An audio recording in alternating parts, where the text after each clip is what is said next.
Ô Joaquim, você tá quebrando o maior galho, né? Quer dizer, serrando a maior madeira. E isso, Tito, olha, se é pra ajudar a aprender, você pode contar comigo, viu? Ô se tá. E você já sabe, na hora de estudar a leitura e a interpretação do desenho técnico-mecânico, ter o modelo real da peça que vai ser desenhada nas mãos é uma mão na roda. Ajuda a clarear as ideias. Agora, se você não tem os modelos plásticos do Telecurso 2000, nem um chapa que nem o Joaquim aqui, bom, use a sua imaginação. Faça os seus modelos de sabão em pedra, papelão, madeira, o que você tiver à disposição. O importante é ter os modelos ao alcance das mãos. Tá aqui, ó. É isso mesmo que você queria, Tito? É isso aí, Joaquim. Na mosca. Bom, na nossa última teleaula, a gente viu como fazer o desenho da perspectiva isométrica de um prisma retangular como este. Hoje nós vamos aprender a desenhar peças como esta. Nesta teleaula, você vai ver o que são elementos paralelos e elementos oblíquos e vai aprender como fazer o traçado da perspectiva isométrica de modelos com elementos paralelos e modelos com elementos oblíquos. Olha, se você precisar de outros modelos, é só falar comigo, hein? Pode deixar. Agora deixa eu ir, que a nossa teleaula está começando. Vamos nessa? Ângela, você não acha que esse desenho é perfeito para começar a nossa teleaula de hoje? É perfeito. Pode mandar brasa. Quer dizer, pode começar. Bom, na nossa última teleaula, a gente viu como fazer o traçado da perspectiva isométrica de um modelo muito simples, o prisma retangular. Mas você sabe muito bem que a maior parte das peças e objetos na área mecânica tem formas bem mais complicadinhas do que essa, não é mesmo? É por isso que hoje nós vamos aprender o traçado da perspectiva isométrica de alguns modelos com elementos paralelos e oblíquos. Mas antes a gente tem que explicar o que é o elemento paralelo, não é? Então agora nós vamos ver o que é o elemento paralelo.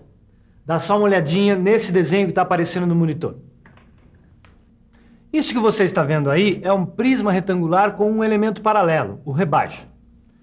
O rebaixo é um elemento paralelo porque todas as suas linhas são paralelas aos eixos isométricos, entendeu? Calma, Miguel. A gente vai entender direitinho por que o rebaixo é um elemento paralelo. Preste atenção. Repare que essas três linhas do rebaixo são paralelas ao eixo OX.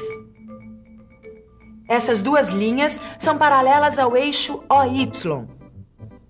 E essas outras duas linhas são paralelas ao eixo OZ. Foi o que eu disse. O rebaixo é um elemento paralelo porque todas as suas linhas são paralelas aos eixos isométricos.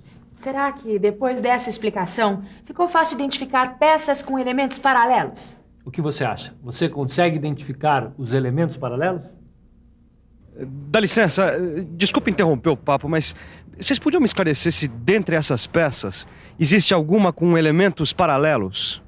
Essa peça tem linha paralela ao sentido da outra? Tem várias linhas paralelas aqui, o rasgo, o próprio formato da peça. Essa outra aqui é da mesma maneira. Quais têm elementos paralelos? As três peças teriam os elementos paralelos. Por que você está dizendo que elas têm elementos paralelos? Porque elas têm elementos paralelos no seu eixo isométrico. A gente pode observar aqui que esse aqui é paralelo a esse, assim como esse é paralelo a esse e esse é paralelo a esse. Então, nos seus três eixos elas são paralelas, né?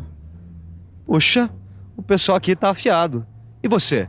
Você consegue identificar elementos paralelos? E aí, Tito, você acha que a gente consegue? Ah, claro que consegue. Mas só tem um jeito para saber. Tentando, não é mesmo? Vamos dar uma olhada nessas figuras. A gente só tem que ver se as linhas dos elementos são paralelas aos eixos isométricos, não é isso? É isso mesmo. Por isso que a primeira coisa é fazer os eixos isométricos nas figuras. Dá uma olhada só nesse exemplo aqui. Todas as linhas são paralelas a algum eixo isométrico. Ou seja, elas têm elementos paralelos. Essa aqui também. Não. Essas duas linhas não são paralelas a nenhum dos eixos isométricos. Ah, é verdade. Esse modelo não tem todos os elementos paralelos ao eixo. Mas olha esse daqui. Todas as linhas são paralelas ao eixo. Tá vendo, Caio? Agora que a gente consegue identificar todos os elementos paralelos, vamos dar um passo adiante? Ah, Miguel, fala que a forma desse modelo com rebaixo vem do prisma retangular. Eu vou falar? Fala. Tá bom. Vai. Eu vou falar. Bom, antes da gente fazer o traçado da perspectiva desse modelo, é bom a gente perceber que ele nada mais é que um prisma retangular de onde foi retirado um prisma retangular menor. Olha só, prisma retangular. Tirando esse pedaço, que é um prisma retangular menor, a gente tem o prisma com elemento paralelo.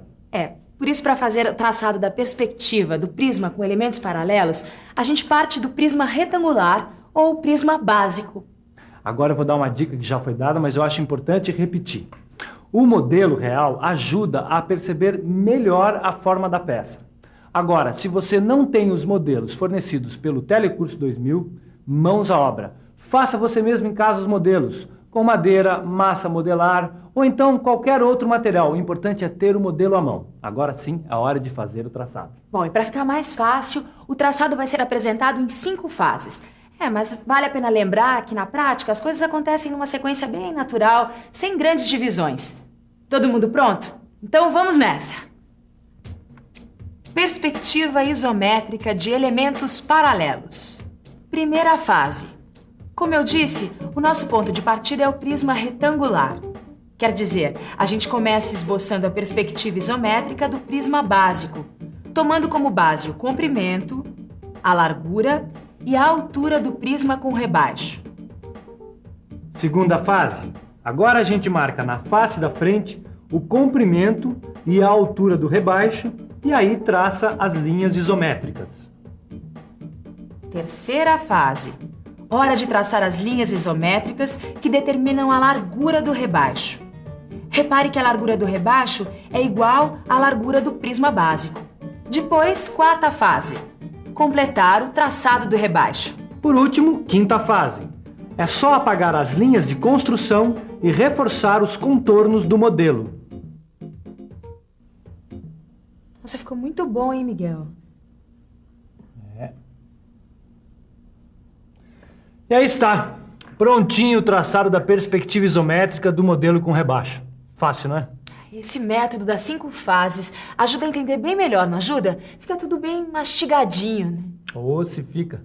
E eu aposto que você também consegue fazer o traçado desse modelo com rebaixo. Não consegue? Consegue, sim. Eu te explico bem depois. Olha, esse método das 5 fases ajuda.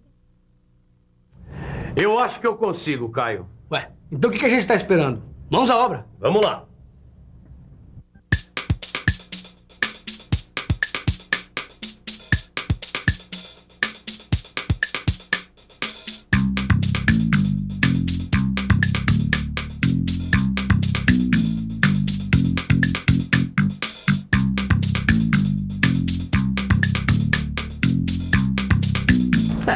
Pra quem não é especialista, até que tá bom demais. Se tá. E você sabe, tem que praticar. No seu livro de estudos, você vai encontrar exercícios de traçado da perspectiva com modelos com elementos paralelos. E você sabe que praticando muito, você vai ficar com o traçado na ponta do lápis. Que foi, Caio? Os modelos com elementos paralelos, eu já tô manjando. Mas e esse tipo de modelo aqui? A gente já viu que nem todos os elementos são paralelos. Bem lembrado, Caio. Que tipo de elemento é esse? A gente já viu que essas 3 peças têm elementos paralelos. Agora, e essa aqui do meio, que elemento a mais ela tem?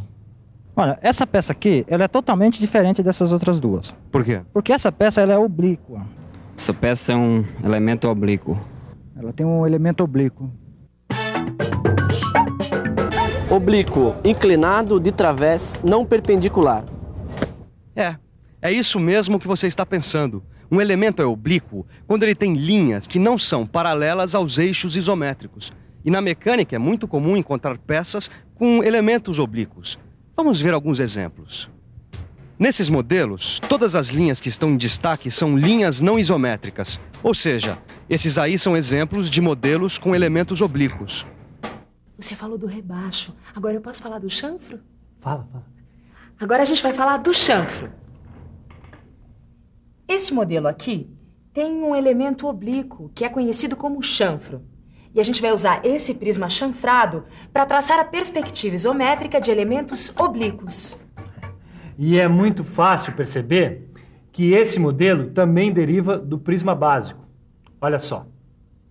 E por isso, o prisma básico vai ser, de novo, o ponto de partida do nosso traçado. Essa demonstração também vai ter 5 fases. Para variar, na primeira fase, a gente esboça a perspectiva isométrica do prisma básico. O comprimento, a largura e a altura devem ter as medidas aproximadas do prisma chanfrado. Agora a segunda fase. Marcar as medidas do chanfro na face da frente. E depois, traçar a linha não isométrica que determina o elemento oblíquo. Pode deixar a terceira fase comigo também. É hora da gente traçar as linhas que determinam a largura do chanfro. Repare que essas linhas são isométricas, quer dizer, paralelas ao eixo OX. Deixa que eu termino. Quarta fase. Agora é só completar o traçado do elemento oblíquo. E na quinta e última fase, a gente apaga as linhas de construção e dá um bom reforço nas linhas de contorno. Ficou muito bom, não ficou? Muito bom e muito fácil de fazer. É fácil fazer, principalmente se você tiver um modelo nas mãos. Dá uma olhada, Caio. Se a gente fizer um corte aqui nesse prisma, a gente vai ter um prisma chanfrado. Já sei. Você vai pedir ajuda pro seu Joaquim. É isso mesmo. Enquanto eu vou buscar o meu prisma chanfrado, eu vou dar uma boa dica pra você. Dê uma olhada na revisão para ver tudo que a gente aprendeu hoje.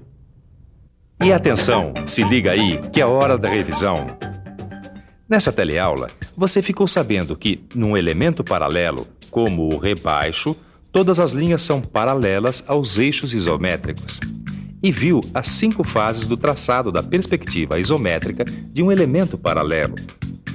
Viu também que num elemento oblíquo, como o chanfro, existem linhas que não são paralelas aos eixos isométricos. E ficou por dentro das 5 fases do traçado da perspectiva isométrica de um elemento oblíquo. Tá aqui, ó, seu prisma chanfrado. Obrigado, Joaquim. Agora eu posso estudar o traçado da perspectiva isométrica de elementos oblíquos. Traçado da perspectiva isométrica de elementos oblíquos? Poxa, tô gostando de ver, hein, Tito? Quem quer estudar tem que levar um estudo a sério. É verdade. E você tem que fazer o mesmo. Escolhe os seus modelos e faça os seus exercícios no livro de estudos. Na próxima teleaula tem mais. Tchau.